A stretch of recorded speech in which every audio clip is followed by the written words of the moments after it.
নমস্কাৰ ৰিপৰ্টাৰ অসমৰ প্ৰতিগৰাকী দৰ্শকক স্বাগতম মই সুস্মিতা শৰ্মা মঙ্গলবাৰে ৰাজ্যত নতুন এছপি ঘোষণা হোৱাৰ পাছতেই দেখিবলৈ পোৱা গৈছিল তীব্ৰ উত্তেজনা এবাৰ নতুন এছপিক লৈ তীব্ৰ উত্তেজনাৰ সৃষ্টি হৈছে বজালিৰ পাঠশালাত আৰু বজালিৰ পাঠশালাত দেখিবলৈ পোৱা গৈছে যে নতুন এছপিৰ পাছতে উত্তেজনাৰ সৃষ্টি হৈছে আন্তঃজিলা যাতায়াত কৰা বাছসমূহ ঘূৰাই পঠাইছে পাঠশালাৰ একাংশ বাস মালিক সন্থাই বাসৰ ক্ষেত্ৰত নতুন এছপি অহা নাই যদিও একাংশ বাস কেনেকৈ ধুবুৰী আৰু বঙাইগাঁৱৰ পৰা বা গুৱাহাটীৰ পৰা কিদৰে ধুবুৰীলৈ যাতায়াত কৰি আছে তাক লৈ এতিয়া তীব্ৰ উত্তেজনাপূৰ্ণ পৰিস্থিতিৰ সৃষ্টি হৈছে পাঠশালাৰ ৩১ নং ৰাষ্ট্ৰীয় ঘাইপথত ৰাজ্যে এইদৰে ঘূৰাই পঠাইছে অৰ্ধ শতাধিক যাত্ৰীবাহী বাছ লগতে ঘূৰাই দিয়া হৈছে যাত্ৰীৰ পৰা লোৱা ভাড়াসমূহ পাঠশালাত আজি পুৱাৰে পৰা অত্যন্ত পহৰি হৈ আছে একাংশ বাছ মালিক আৰু চালক হেণ্ডিমেন আমি সেই দৃশ্যাংশ দেখুৱাইছো এয়া ৩১ নং ৰাষ্ট্ৰীয় ঘাইপথৰ দৃশ্যাংশ এয়া হৈছে বজালিৰ পাঠশালাৰ দৃশ্যাংশ যেহেতু ৰাজ্যত ঘোষণা কৰা হৈছিল মঙ্গলবাৰে নতুন এছপি আৰু বজালিৰ পাঠশালাত নতুন এছপিক লৈ উত্তেজনাপূৰ্ণ পৰিস্থিতিৰ সৃষ্টি হৈছিল নতুন এছপিক কেন্দ্ৰ কৰি তীব্ৰ উত্তেজনাপূৰ্ণ পৰিস্থিতিৰ সৃষ্টি হৈছে পাঠশালাত আন্তঃজিলা যাতায়াত কৰা বাছসমূহ ঘূৰাই পঠালে বাছ মালিক সন্থাই পাঠশালাৰ বাছ মালিক সন্থাই এইদৰে যাতায়াত কৰা বাছসমূহ ঘূৰাই পঠাইছে আৰু বাছৰ ক্ষেত্ৰত যেহেতু বৰ্তমান পৰ্যন্ত এছপি অহা নাই যদিও একাংশ বাছ মালিকে কেনেকৈ ধুবুৰী বঙাইগাঁৱৰ পৰা গুৱাহাটীলৈ নতুবা গুৱাহাটীৰ পৰা ধুবুৰীলৈ কেনেকৈ যাতায়াত কৰি আছে তাক লৈ তীব্ৰ উত্তেজনাপূৰ্ণ সৃষ্টি হৈছে পাঠশালাৰ ৩১ নং ৰাষ্ট্ৰীয় ঘাইপথত আৰু এইদৰে ৰাজ্যে ঘূৰাই পঠাইছে অৰ্ধ শতাধিক যাত্ৰীবাহী বাছৰ লগতে ঘূৰাই দিয়া হৈছে যাত্ৰীসমূহৰ পৰা লোৱা ভাড়া এই সন্দৰ্ভত মালিক সন্থাই কি মন্তব্য প্ৰকাশ কৰিলে সেই মন্তব্য আমি আপোনালোকক শুনাই ল'ব বিচাৰিছো বন্ধ আছে বন্ধ ৰাখি ডিস্ট্ৰিক্ট আপনাৰ খোলা হয় নাই সব গাড়িগুলা আছে ধুবুৰী ভৰা আছে গুৱাহাটী ভৰা আছে নলবাৰী ভরা আছে সব গাড়িগুলা চলি আছে হ্যাঁ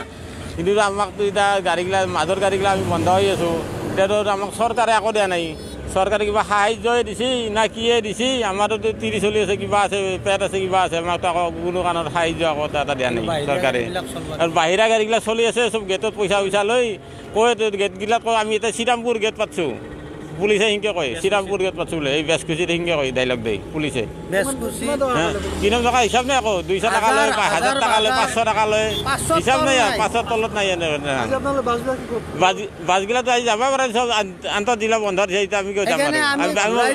আমি বেলেগ গাড়ীগিলা সেইকাৰণে ঘূৰা দি আছো না সব গেটত পাছ কৰি আছে পইচা দি মেথৰক আমিতো যোৱা নাই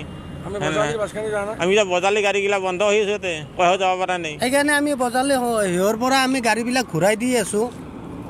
এতিয়া পুলিচবিলাকে দুনিয়াৰ পইচা লৈ আছে সব গেটে 500,000 যাক জিংকে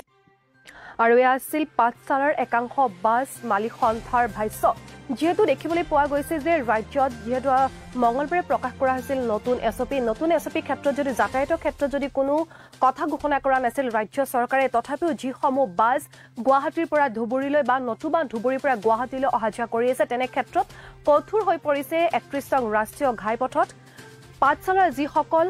বাছ মালিক সন্থা আছে বাছ মালিক সন্থা এতিয়া কঠোৰ হৈ পৰিছে তেওঁলোকে পাৰে পৰা এইদৰে দেখিবলৈ পোৱা গৈছে যিসমূহ বাছ আচলতে গুৱাহাটীলৈ আহা কৰি আছে নতুবা গুৱাহাটীৰ পৰা ধুবুৰীলৈ গৈ আছে সেইসকলক এইদৰে ঘূৰাই পঠাইছে একাংশ বাছ মালিক চালকৰ সন্থাই আৰু লগতে যিসকল যাত্ৰীৰ পৰা ভাড়া লোৱা হৈছিল ভাড়া তোলা হৈছিল সেই যাত্ৰীসকলক ভাড়া ঘূৰাই দিয়াৰ ব্যৱস্থা কৰিছে এই সকল মালিক কৰ্তৃপক্ষই আৰু বাছৰ ক্ষেত্ৰত যেহেতু নতুন এছপি বৰ্তমান পৰ্যন্ত অহা নাই গতিকে আজি দেখিবলৈ পোৱা গৈছে এইদৰে অত্যন্ত পহৰি হৈ আছে একাংশ বাছ মালিকৰ লগতে চালক আৰু হেণ্ডিমেন আৰু ইয়াক লৈ এক উত্তেজনাপূৰ্ণ পৰিস্থিতিৰ সৃষ্টি হৈছে যেহেতু এইদৰে বাছসমূহ অহা যোৱা কৰি আছে গুৱাহাটীৰ পৰা ধুবুৰীলৈ এইদৰে বাছসমূহ চলাচল কৰা দেখিবলৈ পোৱা গৈছে পুৱাৰীৰ পৰা সেই গতিকে দেখিবলৈ পোৱা গৈছে যে তেওঁলোকে এই ক্ষেত্ৰত কঠোৰ ব্যৱস্থা গ্ৰহণ কৰিছে অৰ্থাৎ পাঠশালাত একাংশ মালিক একাংশ চালকে এইদৰে এতিয়া ঘূৰাই পঠাইছে এই সমূহ বাছ